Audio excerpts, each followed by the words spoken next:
So welcome everyone, welcome wherever you are to Breakthrough with Jeff. Now this is where we live life with zero limits. There's no limits. And we are here with great coaches. If you're joining us, kindly make sure you share the link with someone so that they can join the party. Let's open the door so that we can have as many people as possible joining this party. Let's have it rolling. And so let's introduce ourselves. I'll be the last one to introduce myself. Let's start with Coach Nguka, and then go to Coach Carol and Coach Sarah. Good evening, everyone. Thank you, Jeff. It's good to see all of you, coaches, Coach Carol, Sarah, and Evans. My name is Nguka Joang. I am a life coach, and I run a startup business, which is a coaching company. And also, we also do counseling, and it is called Maisha Hub Consultancy or Maisha Hub Coaching. And it is great being here and joining in this conversation of how to, to blow up your startup or how to grow your startup, because we understand many businesses fail. So I'm glad to be here with the little knowledge that we have, and I'm also ready to learn from each other, from you guys, from our viewers. And yeah, share this out so that I can help someone, and also subscribe to this channel for more, kind of content, and just to get empowered every other day and grow together. Thank you. Back to you, Jeff. Thank you, Coach Nguka. It's always a pleasure to have you here. Let's go to Coach Carol. Please introduce yourself. Welcome to the show. Thank you so much, Jeff. Thank you for hosting us in your platform. We are very excited to be here. My name is Caroline Gaiduma. I'm a transformation coach and a coach trainer at Destiny Life Coaching. And I'm excited to have this discussion because everybody who passes through my hands in class, my goal is to see them succeed and venture out and really start out a prosperous business that will last beyond 5 years. So I'm excited to share insights. I'm excited to learn and just connect with everybody. And if this was a hotel, I would have said what Nguka has said, but I don't want to repeat. So welcome everybody. Thank you. Thank you, Coach. Thank you, Coach Carol. Let's go to Coach Sarah, all the way from South Sudan. Welcome, Sarah. Thank you so much, Jeff. Hello, good evening, everybody. My name is Sarah, a transformational life coach, certified at D.L.C. I'm so happy to be here this evening with you people. It's my pleasure to share how to grow your business beyond the startup. I'm also a co-author with those of Jeff and other coaches on how to learn and even to share my experience. So I'm really grateful to be here this evening. Thank you. Over. Thank you. Thank you, Coach. Thank you, Coach. Yes, she's actually written a book. We've co-authored a book with her. Carol is also there in that book project. We'll talk about that. You tell us more about that later. Coach Evans, welcome to the show. Thank you, everyone. Coach Jeff, thank you for hosting us on this channel.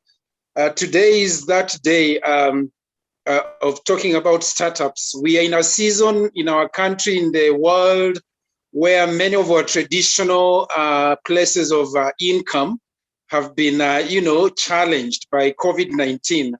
And it is imperative we think about, what else can we do? And so many of us have stepped out to venture out and start up things that could be a secondary or tertiary door in terms of income. And so tonight, as a young coach, young in terms of experience in the coaching business, I'm here to learn and I'm here to contribute my experience as I've started up coaching as a business.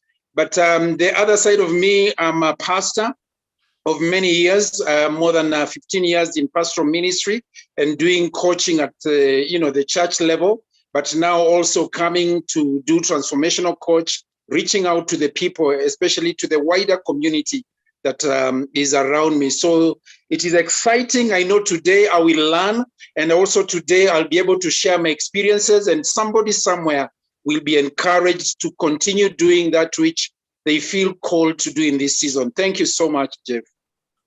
Wow. Wow. I'll be coming back to you, Evans. I'd like to understand, even church as a startup and how that works. So, yeah, so thank you so much, people. Thank you for joining Breakthrough with Jeff, wherever you are. Again, I want to repeat, share the link, share this channel, help someone to help someone so that all of us can continue to grow and learn from one another. Now, there's a reason why Destiny Life Coaching was started. It's actually to help coaches get established and to have established businesses. But we know that not every coach that gets trained actually gets established. And also, we know that many businesses on the planet that are startups, they never go past the 5-year mark.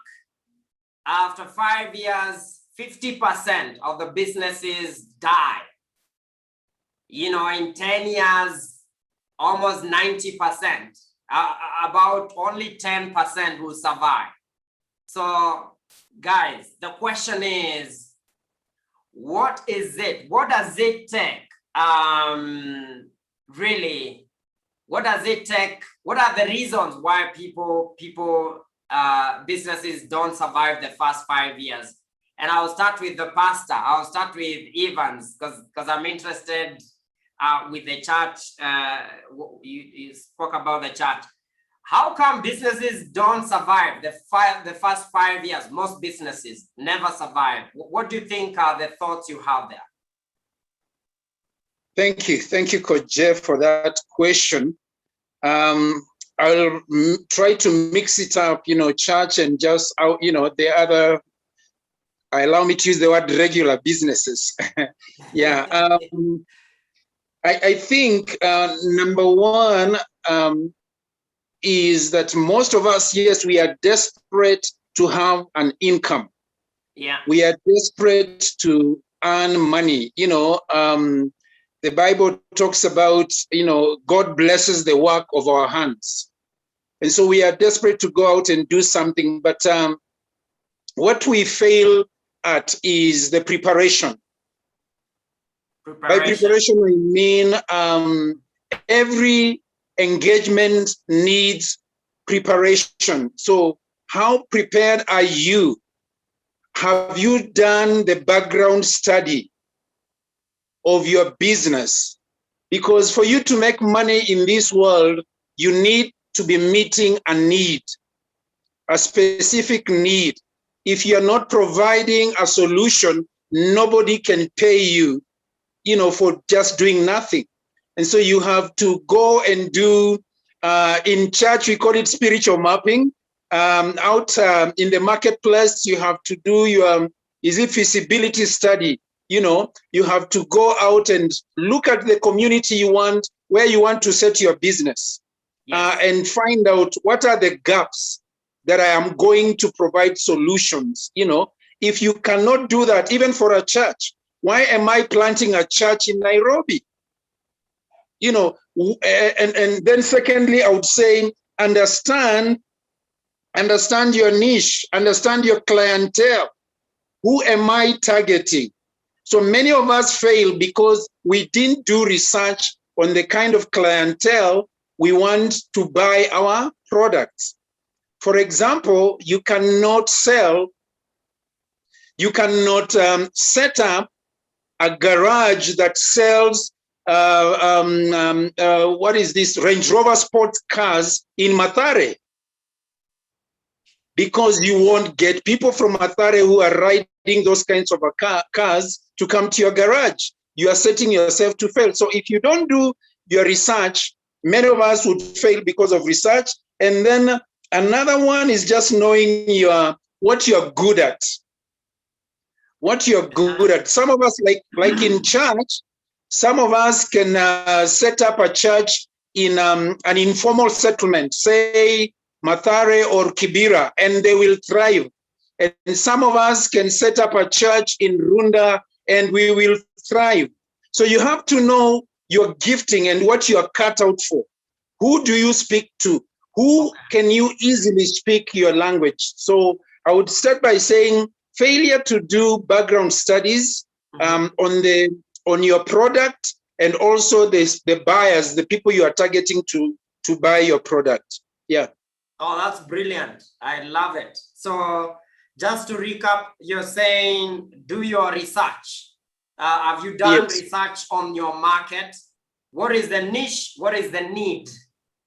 Your niche and the need. What is the challenge? What solution are you bringing to the world? You're not just selling. What are you selling? What answer are you really trying to, what are you trying to answer? Someone says, Christ is the answer. Then I ask, what's the question? You have to understand the question. Very true. So what is the problem? What's the problem that you're trying to answer as you come out? And then you talked about yourself. Find yourself, know your strength. Are you really the person that can deliver that? Thank you, Coach Evans. Let's go to Carol. What would you add there in terms of why startups fail? One of the reasons I believe is also very key is unrealistic expectations. Because a lot of us, we start a startup, we have a big dream about where we are going. We have a big dream about our big vision. But then we are not considering the growth, the steps, the milestones. It's like you have this vision of your child that they're going to be a doctor, but you expect them to know the anatomy of the human body when they are 8 years old. You're going to be frustrated. So it's like sometimes we have this big dream, but we are not considering what steps will it take us to get there and how long are these steps going to take. So you find that most people close up their businesses because they are frustrated, thinking they are not getting results because they had expectations that by the second month, I'm going to break even. And when they don't break even, they lose, they lose all hope. They become, they are not persistent. And maybe even because of the expectations, they were focusing on the wrong thing, because they did not think that I need to, first of all, as Ivan said, I need to learn my market. Even though I have started the business and I had done my feasibility study, I need to, on the ground, things are different. Kwa ground, vitu ni different. So you go and set up a business and you begin to listen to your customers. But if you have this dream, you're not even using a few months to listen. You are pushing a product, you're pushing a service, you expect to get clients the first 3 months, they don't come in, you get frustrated, you start saying, my business is not working, and then you close down. So for me, it would be unrealistic expectations. Thank you. Wow. Unrealistic expectations, guys. Did you note that down? This is one of the key, reasons why startups never start. They never rise. They never rise up. Unrealistic expectations. You're starting, but you're not putting into consideration, there could be these challenges, maybe because you've seen someone else succeed in the same business, and you think you're going to sail the same way, or you think you're going to become a millionaire in 1 year. And the person who became a millionaire, they didn't tell you what they went through. Unrealistic expectations. Now, let's go to Coach Sarah. And then we thank go you so much. to Nguka.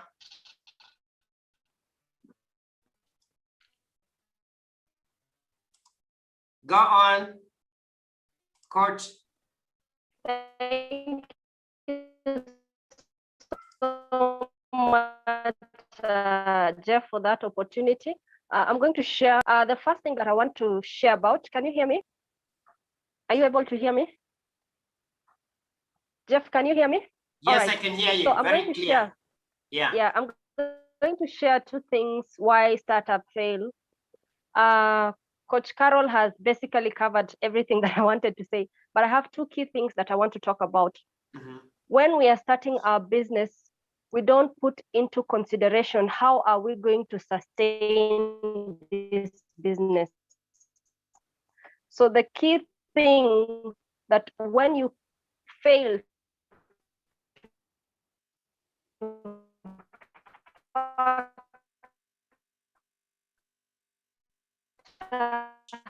We're losing you, Coach Sarah. The sustainability of the business is going to be. Okay, Coach Sarah, we are losing you. You find yourself, you started a business. Can you hear me? Now? Now we can hear you. Jeff, We're not can you hear hearing me? you. Yes.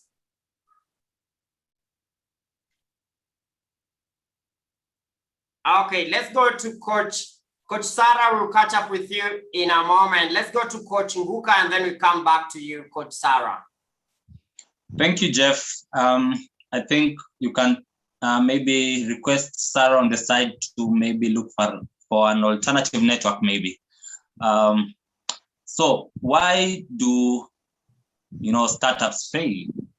And yesterday, a friend of mine posted a picture while I was preparing for this, and it was so it was an eye-opener to me, because yeah, we can hear you, Sarah, because it is a mind opener, because you get to understand that 90% of startups do fail, and that is not just a statistic. That's a very big number, so it is something to worry about. And I was looking at from the little experience I have from learning from different people.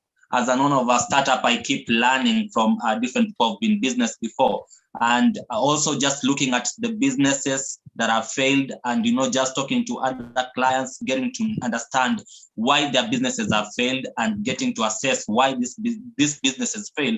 Get to understand, apart from every other thing that all of us have talked about, which is true, there is the pricing.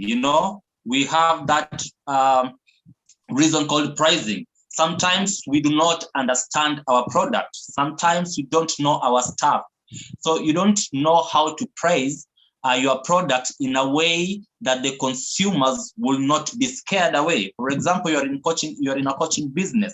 You don't know how to price your services in a way that it is affordable for the target client, for their age group, and for what they can afford to pay, so that they can be scared. So some of our startups fail because we are trying to get into that market, and we price in a way that it could be so low that they doubt if you are legit, and it could be so high that they wonder why you are a newbie in the market and you're trying to sell your shoe shine, for example, or shoe polish, for example, the price of kiwi, and you are just a newbie in the market. You're trying out something new.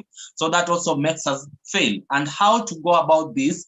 It means that the entrepreneur or the business owner or the startup owner did not do their product testing very well before he took the product or she took the product to the market. So pricing is the first thing that I want to talk about, that if you don't get the pricing right, if you cannot match the value and the price in relation to your target clients, to your target customer, then when it comes to the market, you've used a lot of capital, you've used a lot of resources to produce this product, this service, then it ends up failing because you can't have that, you can't have the sales. Another thing is about why startups fail is lack of good marketing. I mean, marketing is king. Marketing is everything. Marketing is about you going out there and selling that product. You going out there and selling that service, because there's only, one goal for all startups. There's only one major goal for all businesses. Apart from adding value, what you need to do is stay afloat. What you need to do is break even. When you have a startup, the goal is to break even. That means you are not in it to make losses. So breaking even means that you recover the capital that you started with, or you make profits. And how do we do this? We have three components, Jeff. We have the capital, we have the revenue, and we have the expenses. So at that column of expense, you really need to take care of the expenses, because these expenses is what determines if you'll break even. If the expenses are so much, then you're going to end up making losses. And that's where we go wrong as startup owners. We use a lot of expenses in the wrong place. We have huge budgets in the wrong place. Okay, but when you take care of the revenue, the goal is to have a lot of revenue as much as possible. And how do we do this? It is by sell, sell, sell. The rule is you sell or you go home. So if you don't have the marketing right, if you don't, step out from behind the computers and go out, knock at doors, pitch, then you're getting it wrong. So that is the third thing that I want to talk about, Jeff. Why startups fail is because we don't know how to pitch. While selling will create our revenue, pitching will give us more capital to expand, because you want to grow this business. You want to scale that business from a startup and blow it to the next level. Then you also need money. You need flow of money. The business needs to pay dues. You need to expand. You need to, to produce more products. You need money. And we have different sources of capital in terms of money, but we need to pitch. You need to pitch to the people who will buy to this product. Sometimes you will be called upon as a startup to pitch to the people who have the money. You could be having an idea, but you don't have the money. But if you know how to pitch, then you can stay afloat. If someone buys to that idea, then you can stay afloat. And in order to pitch, you first need to know your product. You really need to know your stuff. So the first thing in pitching that I learned is that you really need to tell the investors, or tell the buyers, or tell the people who you want to believe in this goal, to believe in this vision, to believe in this product, what they don't know about that product, what they don't know about that service, what they don't know about that venture. Because they could be having information about it, but not as much as information as you have. They could be having what you call the user interface information. For example, when you're using internet, or when you're using Zoom, the way we're using right now, we do not know all the information about it. We only know the user interface, how to operate this and that, how to turn off our cameras on, but we don't know the entire thing, okay? As the owner of that idea, you have the full information about it, yeah? The entrepreneur information about it. So you need to tell them that story. You need to own your story and tell it to them in order for them to understand. You need to tell them about the market dynamics when you are pitching to investors. You need to tell them about the middle income earners, because they are the people who form the base of the market and a lot of the market. You need to tell them about the education status of that area. The next thing that you need to tell them about is why they should care about this, okay? You need to tell your people why they should care about this product, about this service, about this, venture that you are entering into, and why they should care enough to invest in it. The other thing you should tell them is about why you are the authority. Why are you the best person, okay, to implement this idea that you have? And here, Jeff, a lot of people fail in this stage because we are not confident in ourselves. We are not confident that we are the perfect people. We are the right people to implement our ideas. And when you're not confident in yourself, when you can't speak about that product, when you can't own your story, then they'll not be confident in you. Then they will prefer another person to sell that idea. They'll prefer another person to make the sale. They prefer another person to take that idea and run with. And last thing is urging them to that action point, what they need to do. They need to invest in this. And this is where we fail at times again, because we leave those phone call conversations, we leave that room without getting another scheduled meeting, without getting a follow-up meeting, without asking them if they prefer to invest right now, if you can give them the proposal, or they prefer to be thinking about it. So we really need to know. We really need to know when to go for it, and to make sure before we get out of that room, before we put that phone down, that we have action points, action plans, and we have another meeting that will follow up that. So I think those three things. I can go on and on. There are many reasons that can be cited, but let me give other chances to speak again. Awesome. Well done. Thank you. Thank you, Coach Nguka. And that's a lot there, guys. I hope you're taking notes and you don't want to be in the list of those that start up and fail. It's 90%. So let's go to Coach Sarah. Why do you think startups fail? We lost you. Sorry about that. Your network. I don't know. Can you hear me now, Coach Sarah? It's okay. Yes, now I can hear you. Sorry for the technical issue. Thank you for this opportunity once again. I have two things that I want to share about why startups fail. To establish a business, we don't calculate or put into consideration how this business is going to sustain itself in the next 5 years.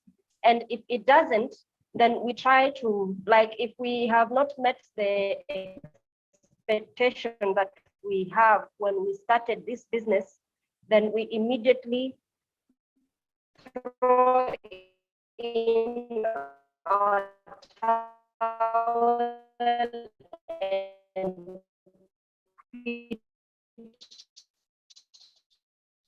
the business,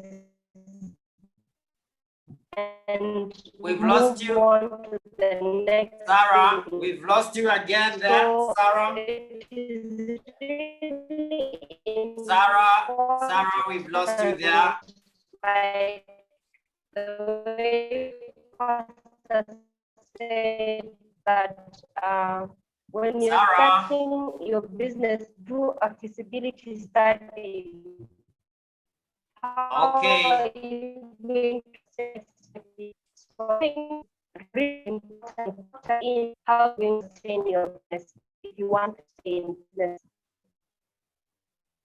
All right, Sarah, we've lost you. I heard just a little bit about what you said, but most of the conversation I didn't hear. Your internet, if you could change your internet, Sarah, if you can change. Maybe I was muted. If you can change your internet, we've not heard most of what you said. I can hear you. It's just that I was muted by the host. Okay, okay. Can you go on now? Okay. I muted you when we could not hear you. Sustainability is key. If there's no sustainability, all right, okay. So I was saying sustainability on how the business is going to run, then you find that people are out of business. So it is really important to have sustainability. Thank you. And over. Sustainability, Sarah, thank you so much. And sorry about the internet hitches there. This happens and is part of the challenges of a startup. When internet sustainability and all that. So guys, we are talking about the challenges and there's so much I'm getting from you. What is do you do the study like Sarah is saying, how sustainable is the business? Where is the income going to come to actually sustain the business long term? And there's so much you guys are putting across, and I hope you know, if you're following online on the channel, you are getting something, you're taking notes, you're writing down something. Take your notes, practice, make it real. It's possible. What I would like to add there is passion. If you don't have passion, the lack of passion really, for whatever it is that you are starting, if there is no passion for the business you're starting, then after some time, of course, you burn out, because startups, it's not for the weak of heart. So you must have passion for it. You must be totally sold out to the thing. It must be something that gives you sleepless nights, something that is part of you, part of who you are as a person. But let's go deeper into the conversation, guys. Thank you so much for sharing. My question is, how do you help someone? What is it that we must do that, you know, anyone that is on that level of being a startup, what is it that I can do so to prepare me to go past the cutoff line, you know, where businesses die? What is it that I can do? And this time, let's start with Coach Evans. What can I do to go past the 5 years, the 10 years, the 20 years, the 100 years? I saw someone celebrating 100 years of influence. Okay, so what do we do so that we can go that much? Jeff, it's I'm just thinking to myself, I would like, you know, a certain building in this great city of Nairobi, written McCarthy and Sons, 2021 and to 21. Yes. You know, yeah, celebrating. Yeah. It's called what, that word, you know, the keeping the pace, serving the generations, my children taking after me and running with the same. There's a word in scripture, the good book, that says, my people perish for lack of knowledge. True. We all have potential to be great businessmen and businesswomen, to be great coaches, you know, to be great pastors, to be great industry leaders. Mm-hmm. But I think what differentiates us is the kind of knowledge we seek in terms of preparation to grow our products, to grow our businesses. Because our businesses, we can start local and go international as we expand, as Coach Nguka mentioned. But lack of knowledge. For example, I step out here, I start to sell a product. And the first product is so nice and so good, and so people will come for that product. But I have not thought through perhaps quality control systems. They are not in place. And so what is it that as I'm stepping out, anybody who is stepping out, you need to know, this is my product. It is 500 grams. These are the ingredients in this product. If Evans comes today to buy this product, and then he comes back tomorrow, it is the same product they will receive. You know, quality control measures. What, you know, people are willing, like nowadays in the community, in the estates, people are willing to come to your kiosk or to your shop to buy. However, one of the things that will be a turn-off is when I come back tomorrow and your quality has gone down. In the market here, look at Java, the coffee shop. The same quality I get in Nairobi is the same quality I'll get in Kisumu.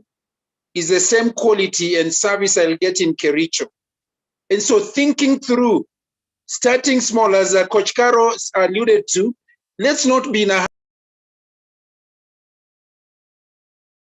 Coach Evans, you've been muted. You've muted.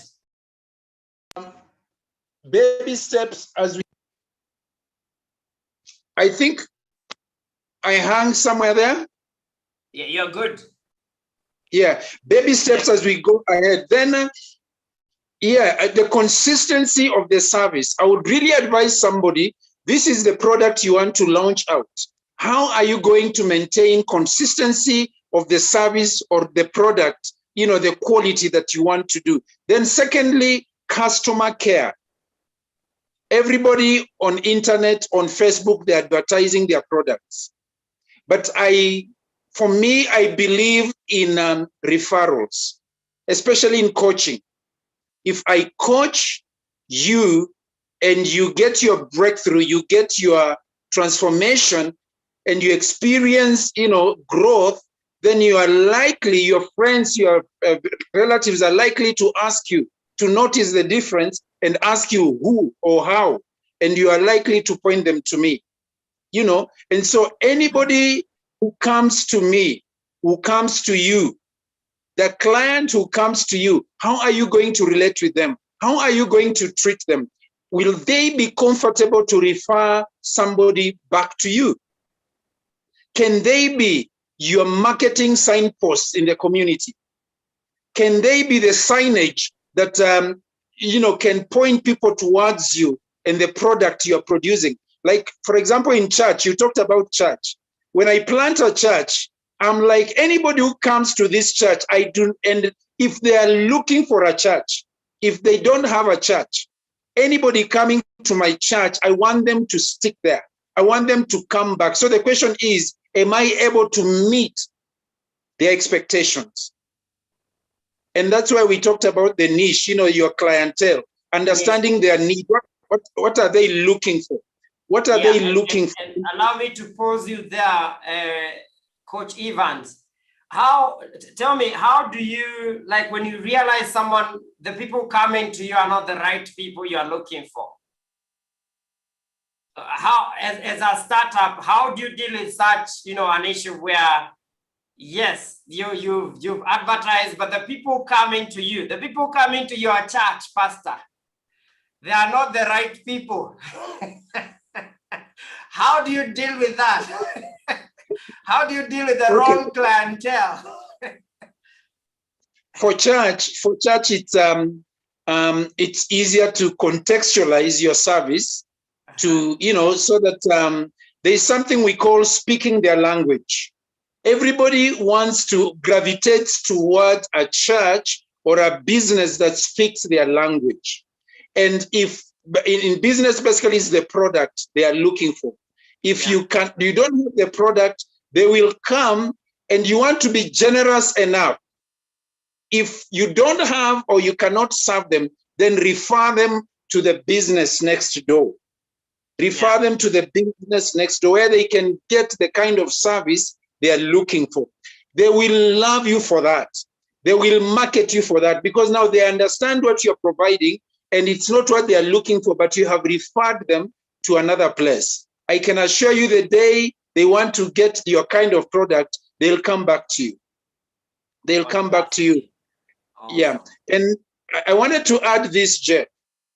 Anyone who wants to step out in business, you are not the first person who heard from heaven, go and sell mangoes.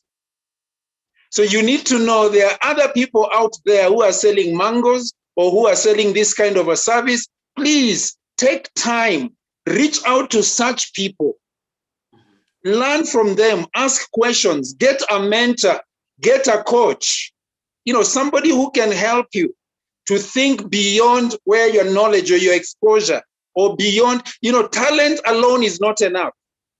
You need experience, and sometimes you don't have time to acquire that experience, but Coach Jeff or Mr. Kamau or Mr. Mondi already have that, exposure and experience. Reach out to them, ask them, how do you go about this? What are some of the potholes I can avoid in this thing?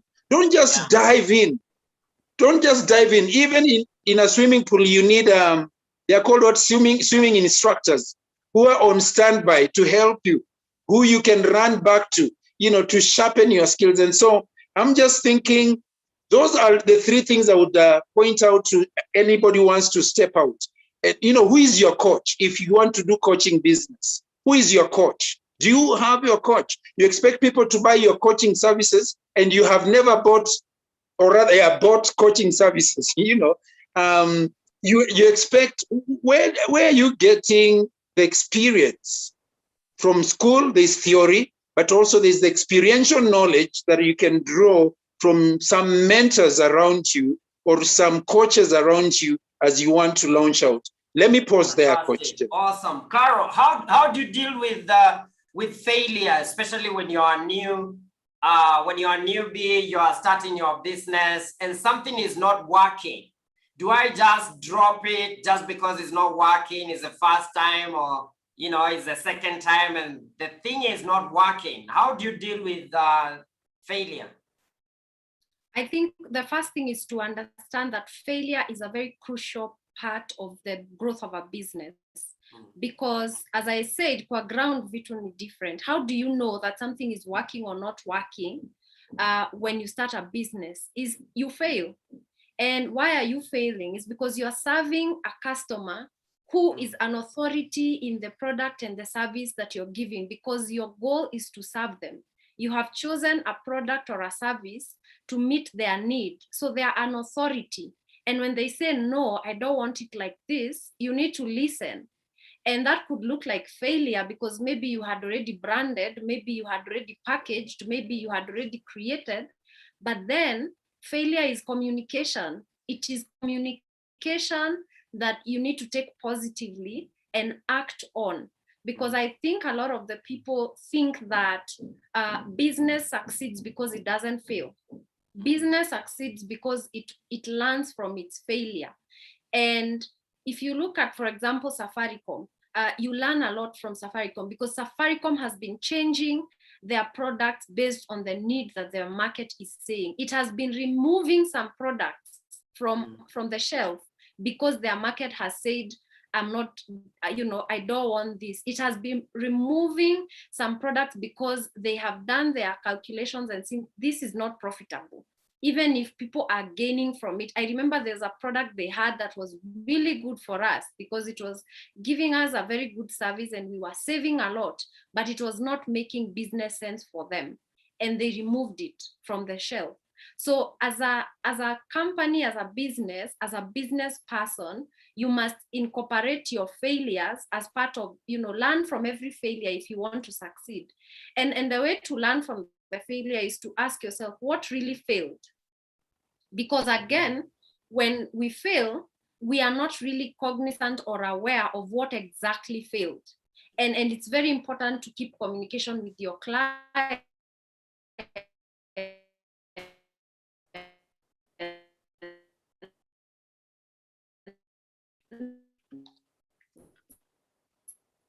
so that you understand why is it making the margins that it's supposed to make, changes that you need to make.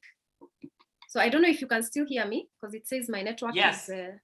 Yes. Okay. Now we can hear you. Yeah, thank you, Carol. Thank you, Carol. Let's go back to Coach Sarah. Sarah, can you hear me? Hear you. I can hear you. Can you hear me? Yes. Now it's quite clear. How do you advise that person who is a starter, but they don't believe in themselves? What is the one thing, they don't believe in themselves, not just the product, in themselves, being the right person to do what is before them? What would be your advice, Coach Sarah?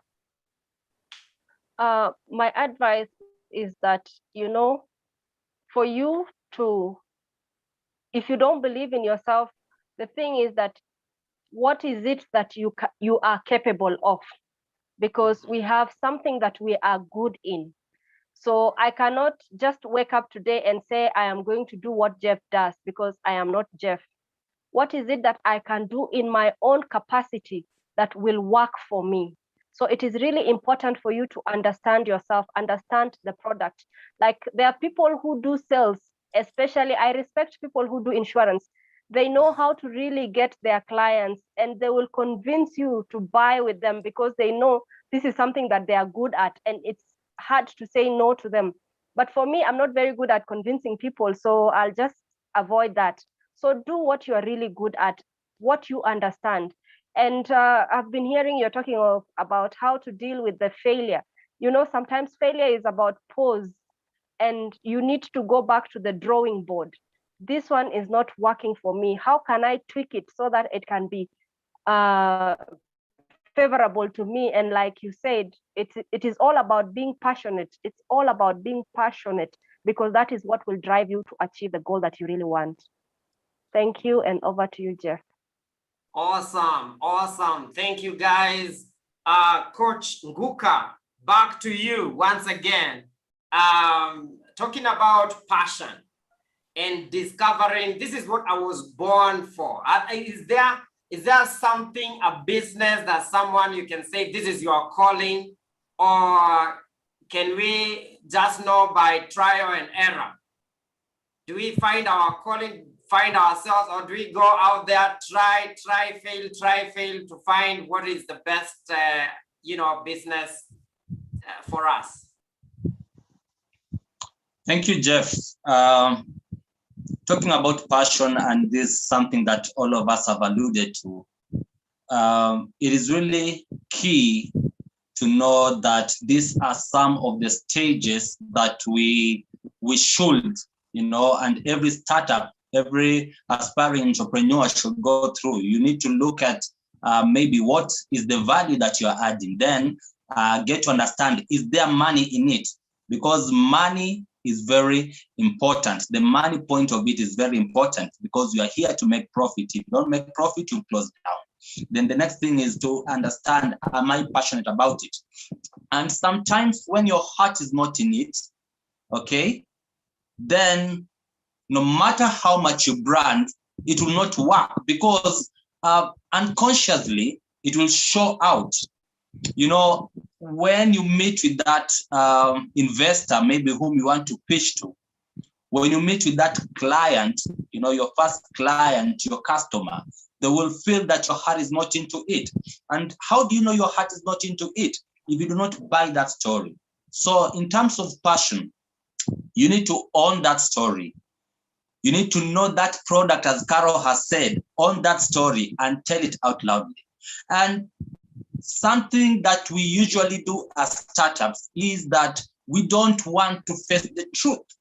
We don't want to find out what the whole story is. We only have a version of the story. There's a difference between knowing the full story and knowing the version of it. Knowing the full story, owning your product, knowing your stuff, is knowing every bit, of the process, is knowing every bit of the system, is knowing every bit of the fundamental areas of your business, because they are all there. And the passion will bring this out. If you are passionate about that business, if you're passionate about that venture, then you will need to know, and you'll need to know, like, how does this system work? Is your fundamental areas robust enough? We have sales, we have marketing, we have IT, we have HR, and we have the legal structure of that business, okay? So for a startup, let us not lie to ourselves. We are the people who are running all these activities. And sometimes you normally ask, hey, biashara iko aje? Or how is the business doing? And the first thing someone will tell you, it's good, it's good. I mean, let us be honest with ourselves. Let us, tell the truth that it is hard. It is lonely in this, in this area. The first thing is accepting that business, accepting this, that startups have highs and have lows. They are like a roller coaster. When you're passionate about something, Jeff, and all our viewers, it is my view that you will want to be truthful about it, that in all aspects, when it works and when it doesn't. Okay. Now, the other thing that I want to talk about, Jeff, apart from that, is that the advice that I'll give to someone is about also being in the same line with having the passion, is being self-aware as well as situational aware. Self-aware is about your strength as a company, your weaknesses as a company, the SWOT analysis you have as a company. But situational awareness is more about, what do your consumers want? Yes, this was your idea. Yes, this is your story. Yes, this is your passion. but does it make sense? Do the client want this as it is? Or do the client want you to refine that product? Do the client want a variety, of that, a variety of, maybe if it's an ice cream business, do they want different flavors? So be cognizant enough of that fact, and be situationally aware of that. Being situationally aware is being aware when there is a market shift, when there is maybe a pandemic which has shifted things, the way people do things. And it is also about, knowing when to be flexible, because trust me, the story does change at times. So please, let us, break the myth of sticking to that story. Owning your story is knowing when to change that story, when to refine that story, when to, when to work on that vision, when to know if we said that we are a one-stop, for products physical, we're only dealing with physical clients. In coaching business, we have already moved to the online clients, because this is what the market is saying. People are not meeting anymore in restaurants. People are not meeting anymore in offices because of the pandemic. So how are you flexible? Is your business flexible enough, to change that story, to have that shift, to do what the market demands? Because in order to stay afloat, in order to keep your doors open, you have to move where the client is. You have to move where the market is, because the point is sell, sell, sell, or go home. The other thing that people do, and I could encourage someone, is startups. We all are looking to grow. I'm running a startup, Maisha Hub Consultancy, and point is make profit. Point is help people. Point is add value. But the uttermost pinnacle of it is grow. I don't want to be in the same level that I started on 2 years ago. Okay, I want to scale. But some of us, and most of us, want to scale a bit too soon or too quickly. Okay, so my advice to any startup will be go slow, be patient. I'll give an analogy of an expectant mother, if I may. When you are expectant, there are 3 trimesters that one must go through. And if we have expectant mother A and expectant mother B, and we give expectant mother A a lot of pregnancy supplements, she'll not give birth too quick. She'll have to go through the first trimester, second trimester, and third trimester. No matter how much low doses of the supplement we give expectant mother B. So is business, so is life. They are stages, and all these stages are really important. Okay, so as an aspiring entrepreneur, as a startup, as a business owner, you really need to go through all these stages. Most of us want to scale up to the level of multinational companies, maybe very fast or too soon. Okay, what we don't understand is that big at times is not the best. Okay, big does not necessarily mean it is best. Okay, you could scale up, but you're not making the money sense. So there are 4 stages that I think is crucial for all startups to go through. Okay, and a lot of startups, we come first from being a professional, then venture into that. It could be a service industry, it could be dealing with goods. So you are a professional in something. Maybe you are a coach working with Destiny Life Coaching. Okay, so as Nguka today, I could be working with Destiny Life Coaching. Then I decide, Jeff, as the CEO of Life Coaching, I've served you well, I've added value in this space, so I need to to go and do my Maisha Hub Consultancy. So I move. So I've moved from being a professional to being a self-employed, because there's a difference between an entrepreneur and a self-employed person. If you cannot get out of your business, fellow startup members, for 3 months, 90 days, go away, have leave, have a vacation, and the business can go on without you, then it means that you are not an entrepreneur, but you are self-employed. And it is cool. It is good really to be in that space where you are the all business. we are in that space. A lot of startups are in that space where, and this is the truth, where we are the people who do our own marketing. Yeah, I will take this video, go post it online, then share it to the other groups. You know, I don't have a market, you know, a marketer who I've hired. You know, I don't have a sales team. I'm the same person who will go and do the sales. I'm the same person who will send you the contract. Some of us even have different mails. You know, we text you with mbuka@maishahub.com, then tell you to, you know, to mail us at info@maishahub.com. Yeah, when you get that, mail, we answer as a different person. Yeah. Because that is the truth. That is where you start at. You are self-employed. If you get out of this business, it's not gonna work in 3 months. Then there is the next stage. Apart from professional, you have to be self-employed, then get to be a business owner. A business owner, now you get to hire other people. And in hiring also, we can get it wrong if you hire too quickly. You should hire very slowly and fire too quickly. Because if you don't get the right team, if you don't get the right partnership, if you don't get the people with the right skill and the right attitude, then the losses or the effect translate even to your clients. There are 4. Let's recap. You said there are 4, so we can go to someone else. You said there are 4 what? Let's recap. Sorry?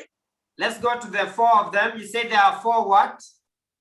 I said there are 4 stages that each startup should go through. You move first from being a professional or from being an authority in that field.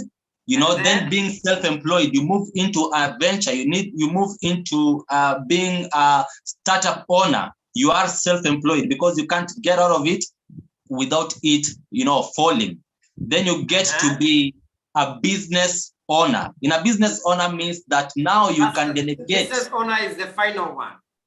It's the third one. It means you can employ other people, you know, to do the things you're doing. You can employ someone to do the sales.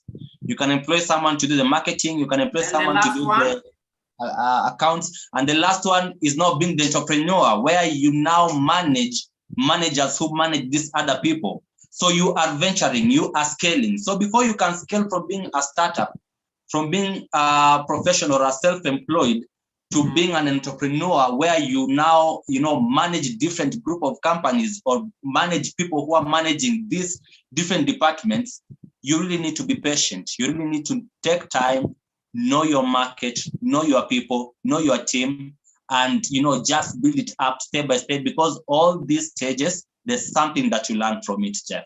That's brilliant. Thank you for sharing that, guys. I hope you are not in that. I'm repeating for you, just get it as much as I'm getting it on this side. Thank you, Coach Nguka, for sharing that. If you are not a coach, what business would you start up now? And that question goes to all of you. What business, what startup would you start right now? If you are given 5 seconds, have a startup. What would you start up? Sarah, what would you do?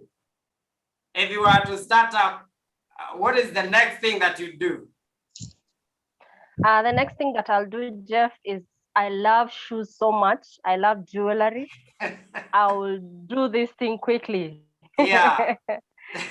So yeah, for you to be the startup shoes, that I have. Yeah, okay. And jewelry. How about Coach Evans? And please don't say open another branch in South Bay of your church.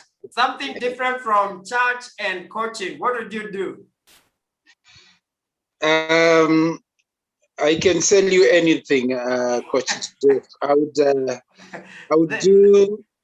do multi-level marketing of a good product. If I have a product that I believe in, I would easily do multi-level marketing.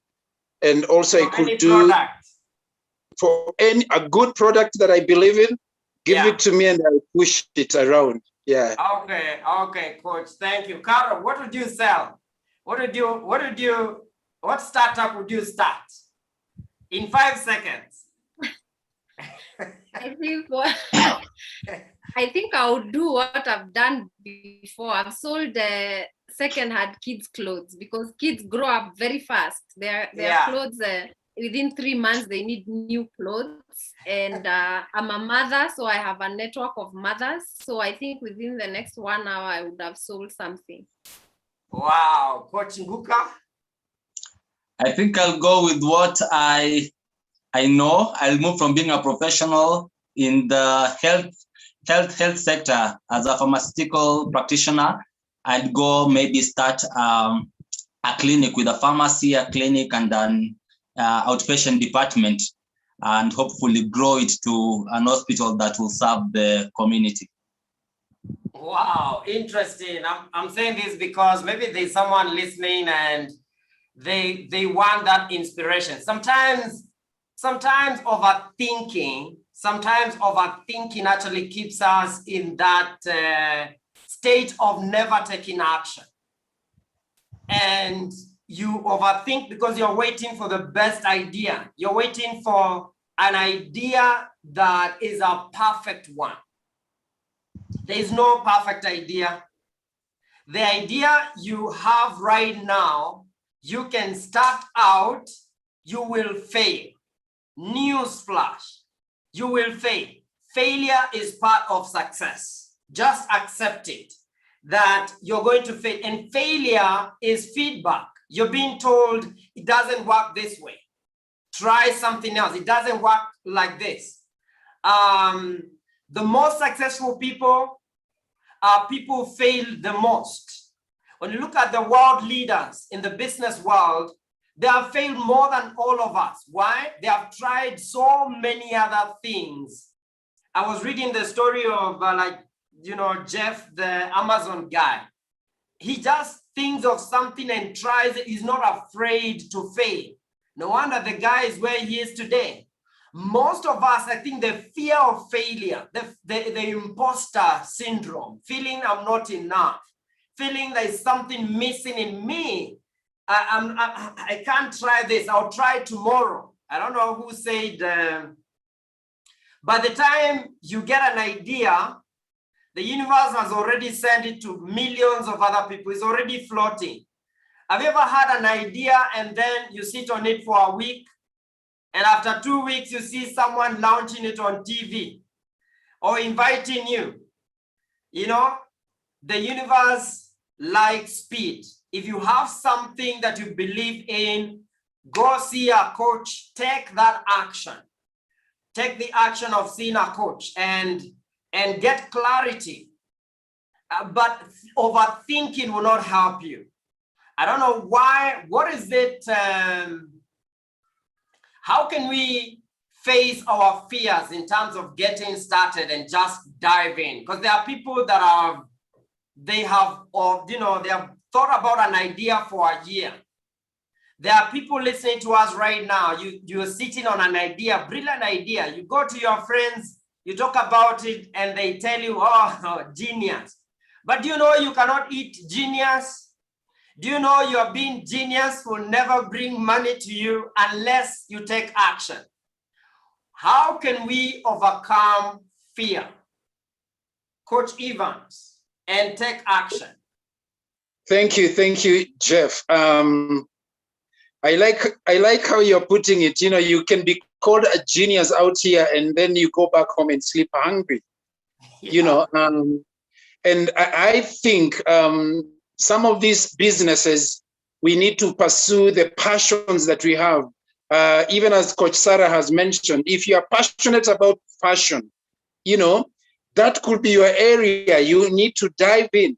If you are passionate about people and helping people and, you know, encouraging people, you could be cut out for coaching. For example, personally, when I love people, I've served in church, and so I needed to up my game. I'm a trained counselor, so I needed to up my game in coaching, and, you know, have a structured coaching approach to people. And so individually, at a personal level, I stepped out. I looked for a school that can help me to do that. And then that's how I landed at, Destiny Life Coaching. And so you're saying getting a structure can remove away the fear. You need that sense of structure. Yes. Okay. Yes. So great. I got a place, you know, trained, sharpened my skills. And, you know, eagles hang around. If you just stay with chickens in the community and you're an eagle, you'll never make it. So you want to hang around with your fellow eagles, people who are breathing the same, you know, they sleep coaching, they dream about coaching, they do all those things. So you want to associate with them so that you continue growing, because these are the people who feel your passion. Then I wanted to encourage any person listening to us from the good, trust me, Jeff, from the good book, there is a scripture that says, God, you know, the Bible says, despise not humble beginnings. Yeah. Those who are hearing us, those who are listening to us and you have started or you are just about to start, the Bible says, despise not humble beginnings, for God loves or delights, loves to see you begin it. He takes delight in seeing you start to do something. First step out, do something, look for training.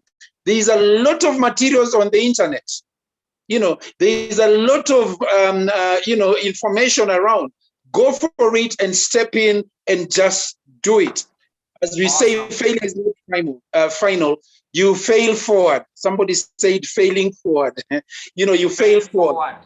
Yeah. Yes. So tomorrow when you start again, you're starting from a place of experience. You're starting from a place of experience. And we are here as coaches. You can reach out to any one of us, you know, and we work with you. We help you think through or clarify your goals and other options that are there. Just because you stepped out and you did something and it didn't work, please don't stop. Don't stop. Don't quit. Somebody said the creator of the universe has many options in the universe. There are many ways you can still make money out here. And so please, please, please rise up and step out again. Thank you, Jeff. Amen. Amen. And you know, Coach Evans, you're saying deep stuff there. I mean, if maybe you failed so many times and you're asking yourself, do I start again? And when you're starting again, you're not starting from scratch. That's not true. People don't tell themselves the truth. You are starting from experience. You failed. If you want, if you want advice about you know, something, you want to listen to someone who's failed in whatever it is that, you know, they have got, because they're coming from experience. Coach Carol, how do you overcome fear, and what's your part in short? Guys, we have about 5 or so minutes. Okay. How do you overcome the fear that I'm not enough, the fear I'm not the person to start this business, I'm not enough? You know, sometimes you get the idea that, can you imagine getting the idea of as big as Safaricom? And then sometimes people say, I'm not good enough. I don't deserve that idea. It's not me. And until they see it, how do you overcome that fear? Because I think most people are stuck there. Yeah, I think fear comes in when you're looking at the whole mountain as the whole mountain. Begin to look at it as step by step. If you've been given a whole packet of ugali and you're told to eat it, and you think that you need to swallow all of it, you're going to start getting terrified because your throat cannot handle that. Yeah. But if you know that you just need to do bite by bite, then the fear fades away. And then remember to focus on the service that you're offering, because that is what the fact that you are the holder and the carrier of the dream means that you have been seen capable and worthy to manifest it. So that's enough to give you courage. Again, fear is about the fact that you do not have the skill. Then don't be afraid because you don't have the skill. You just need to know where to learn and from who to learn it from, you know. And then overcoming fear is not doing away with the fear. It is doing what you need to do in spite and despite of the fear. So work with your fear. Ask yourself, what is the fear telling me? It is telling me I don't have enough skill. It is telling me I need a mentor. It is telling me I need to take it a day at a time. It is telling me that I need to make the hard decisions. And as Evans is quoting the scripture, I want to quote a musician, a country musician, who said that you've got to know when to hold on, when to fold on, when to walk away, and when to run. You know, because that's really important. Amen to that also. Yeah. What is really happening is that you're not really quitting, you are just finding a new place to start from. And if you change your perspective, change your attitude towards what works and what doesn't work, you change your attitude towards fear, then you have a new start every point. Even if this business didn't work like this, you will know that my focus is on the people I'm serving and the way I'm serving them, and they're guiding me and leading me, and this is feedback, and I can close shop and start again. Because I think most people suffer because they're afraid of closing shop. And what happens is they take loans, they borrow from family, they con people, just because you're like, this dream has to work. It has to work, but it also has a time. Exactly. Yeah. There's a time for everything. Sometimes the seed that you plant does not grow, but it becomes a mature for the next one that you're going to plant there. So I think it's really important to know when to quit and when to hold on, and also have a new perspective to everything. Awesome. Thank you. I like that, Carol. That's really deep. That's tweetable. Coach Sarah, you want to add something there? How do you overcome fear and parting short? And then we come to Coach Nguka and we will end, guys. Thank you so much. Coach Sarah. Thank you so much, Jeff, once again for the opportunity. I would like to share something a bit brief. Number one is that you have to be aware of the fear itself. Once you know what is it you are afraid of, expose yourself to it. And I want to share this brief experience that I had, Jeff. Actually, becoming a coach is something that I have actually manifested, because in 2004, I used to talk about coaching, but I didn't actually know the right word and what it is until I enrolled in D.L.C in 2016. And that is when I was like, oh, this is what I was talking about in 2004. So this is something that I desired. I enrolled into D.L.C. I became a coach, a certified coach. But because of fear, I was afraid to put myself out there as a coach.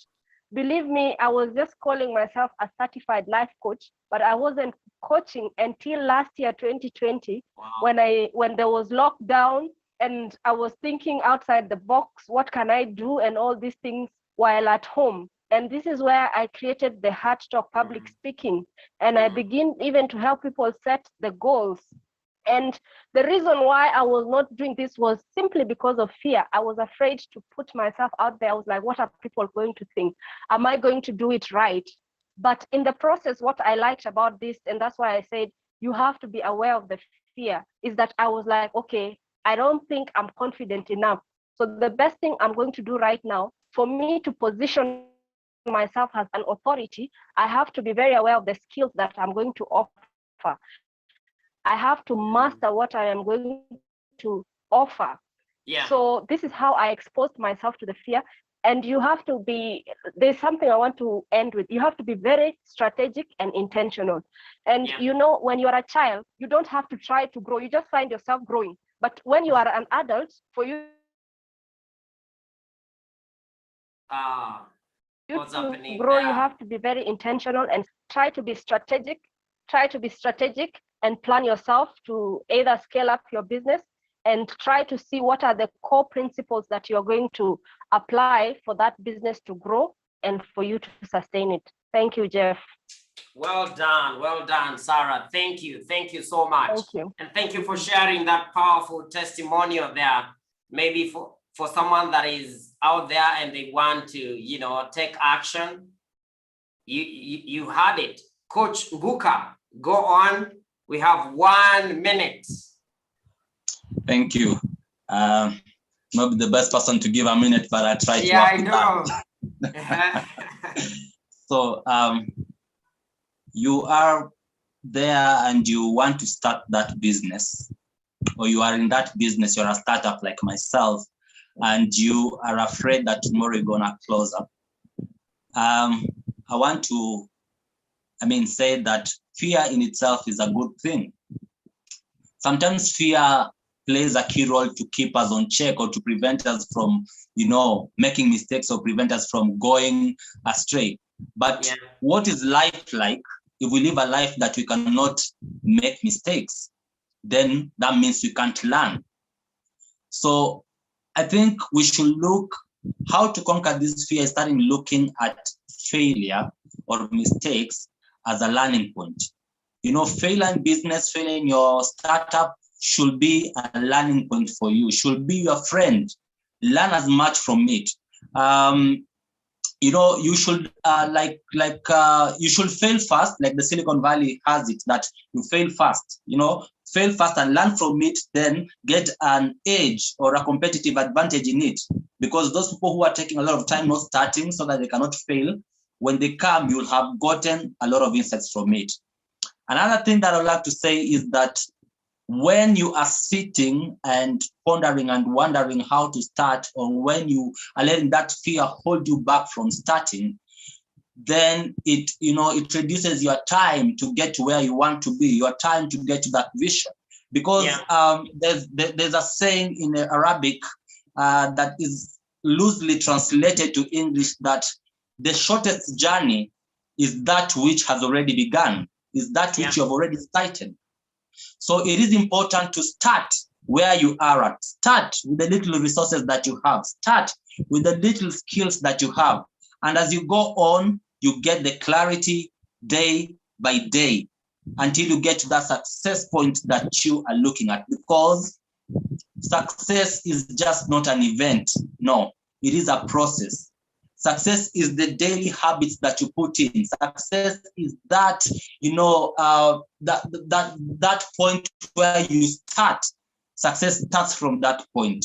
Then the daily habits that you put in slow by slow. We say that when the road has a lot of meanders, you may never know how the road looks ahead. You may never know if there's an accident ahead. You may never know if a beautiful city lies ahead. If there's a storm when you start the journey. Until you keep moving, then you'll get to your destination. Then you'll get more clarity as you are on the way. So please do not give up on the idea point. Move that idea, test it to the market through your WhatsApp status, through your Facebook, share with friends, then bring it forth. Start and you'll get clarity on the way. Because even if you fail, it is your friend. Learn fast and prosper. And also remember, you don't have to do it alone, okay? Look for business mentors, because yes, entrepreneurship is lonely. Startups owners, it is lonely here, my friends. It is hard and lonely, but look for mentors. People have gone before you, people who have started and failed, people who have business that are running. They are business coaches. Look for a coach. Don't do it alone. Work with someone. Let someone help you through that journey. Let someone help you to process it and see at the other side of your success. Thank you. Awesome. Thank you. Once again, coaches, thank you so much. Thank you, Coach Nguka. Thank you for the insights. Thank you, Coach Sarah. Thank you so much. We really appreciate Coach Evans, Coach Carol. Thank you so much. And thank you, everyone that has followed online. You've learned something that can help you in your business. Or maybe you've gotten an insight that can help you start a business. When is the best time to start? Now. This is the time. Now is the time. And, why not now? Why not you? Why not this moment? So you can go write something down before you sleep. Pray over it and visualize it. Visualize yourself there, being that person, doing whatever it is that you want to do. There's so much that has been shared with us in this show. Kindly share this channel, share with someone so they can benefit as well. And God bless you. Stay blessed. Stay on fire. Light your heart. Set your mission on fire. Don't leave this life on average. Keep on raising that standard. Baby steps, a little by little. And joining us, by the way, does that. Where you're quickened, you're challenged. You think about this and you remember who you are. You remember your passion. We are here just to remind you and tell you you still got it. Thank you and good night. God bless.